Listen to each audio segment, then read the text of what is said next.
What is up, guys, and welcome back to a brand new video. Today we're going to be doing something a little bit different. I say different, it never really is it? Today we're going to be doing the event for F1 2017, the Australian Grand Prix. Essentially, we're going to be driving Daniel Ricciardo's Red Bull and seeing if we can make history by winning the Grand Prix as an Australian at our home race and seeing what we can do. So you can see at the moment I've done one run and it got me P16 on the leaderboards, but you can see I'm actually a lot quicker than those people around me, and that's because I got 2 corner cut warnings, and that really cost me a lot of points in terms of my score. So if you want to do well on the leaderboards, you have to have a 100% clean run, which is something that unfortunately I wasn't able to do. So if I can string together a clean run, I can get myself inside the top 5, and that's essentially where I want to be. So we're going to go for the Australian Grand Prix now. Essentially, we have to go from last to first as well in a 25% race. So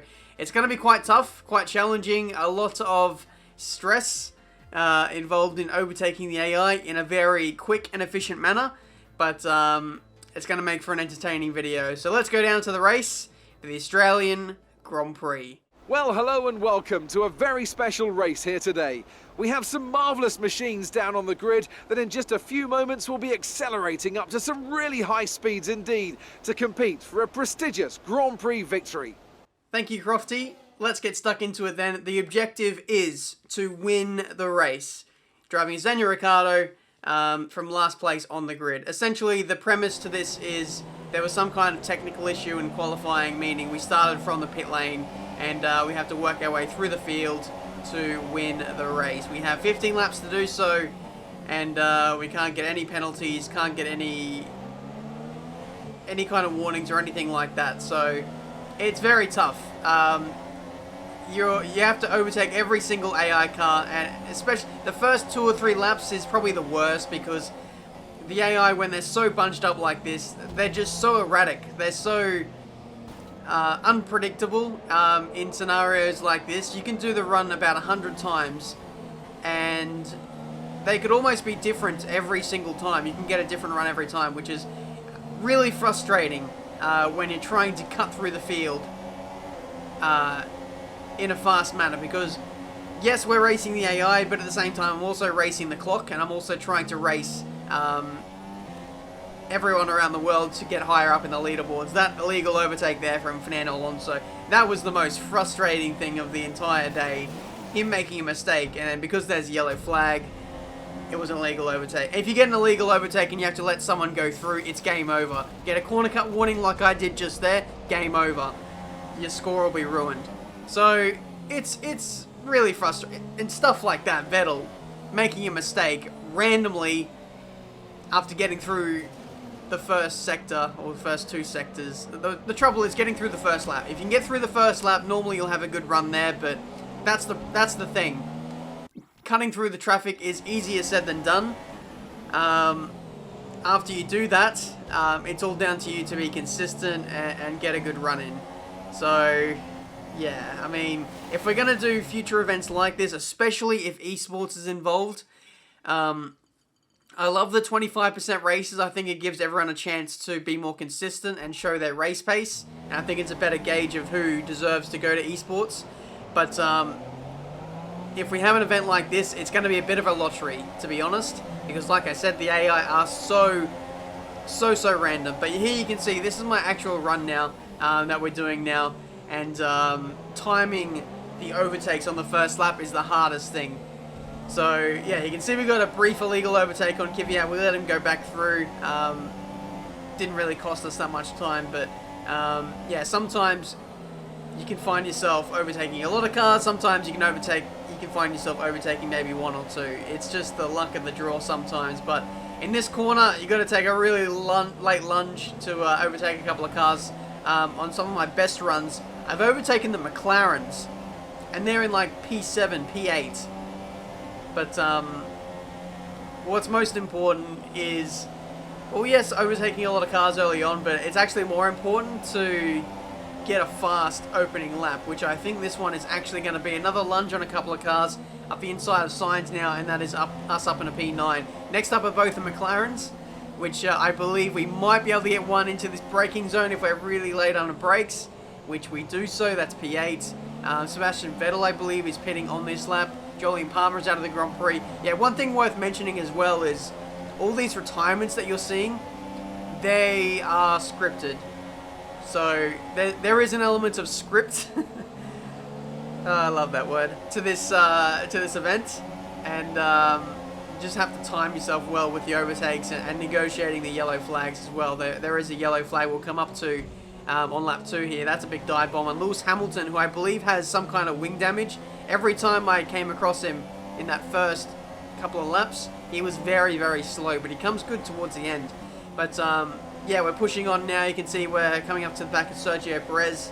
The difference in aero between our car and his is absolutely substantial, and we make full use of that. Round the outside into P3, and there we go, we are on the podium. It's actually quite insane when you see, when you're pushing yourself to the absolute maximum, how quickly you can get through the field. And we're not in the fastest car, we're in the Red Bull as well, so we just make a mockery of the AI, it must be said.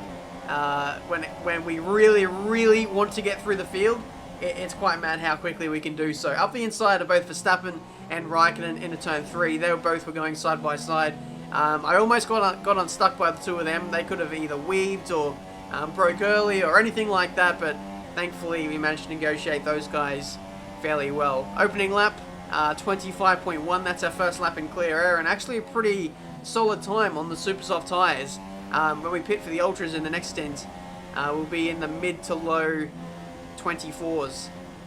So from here on in, we've now got track position. I'm now going to show you all my laps as a lap counter, and just to see like how consistent I was, and just as a target to show what kind of pace you need to be kind of at the front. I was running in the low to mid 25s, and when we pit onto ultra soft tyres at the end of this lap, it was my goal to make sure I never dropped out of the 24s for the rest of the race, because I was still playing around with the strategy to see when the earliest point was I could get on the ultra soft tyres. In previous runs, I was pitting on like lap 9, but this time I'm going a lap early in the hopes of getting an undercut, and I'm hoping that the tyre drop off isn't too bad at the end of the race, to the fact where I drop into the 25s, so otherwise that could really knock around my race time. But as we rejoin on the track, it looks like we're going to get the lead of the race once again.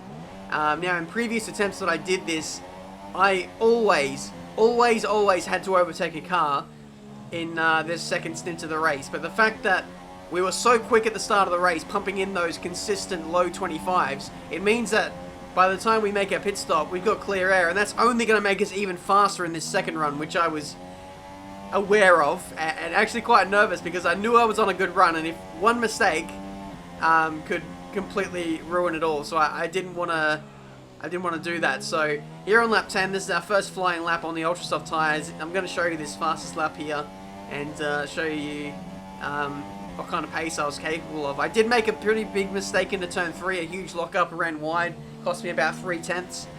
So there's that. But otherwise, it looks like it's going to be a pretty good lap. Braking now into this 90-degree right-hander, 4th gear. It's very easy to run wide and get a track extending warning. So yeah, watch out for that. Turn 1 was a pretty dicey area for me. This fast left-right chicane at turns 11 and 12 were pretty tough for me as well. I knew how easy it was to cut that inside part of the fast chicane. So a lot of times I was actually giving it quite a wide berth. Sometimes I didn't even hit the apex at all, and that was costing me quite a bit of time. So if I was to go back and do this run, I believe I can improve by like 3-4 seconds possibly. And I actually got nervous a bit as well towards the end of this race, because I knew I was on a good run and I didn't want to make a mistake. I just wanted to bank the time. Speaking of banking the time, that's a 1:24.2. Pretty solid time. I believe if I absolutely nail the lap, I can 100% get in the 23s, which is you know, where I want to be. But here I'm just showing you my laps for the rest of the race. I was slowly dropping off into the mid-24s, and then that lap there was a 25.0, which I wasn't too happy about. So yeah, as I said, nerves were coming into this.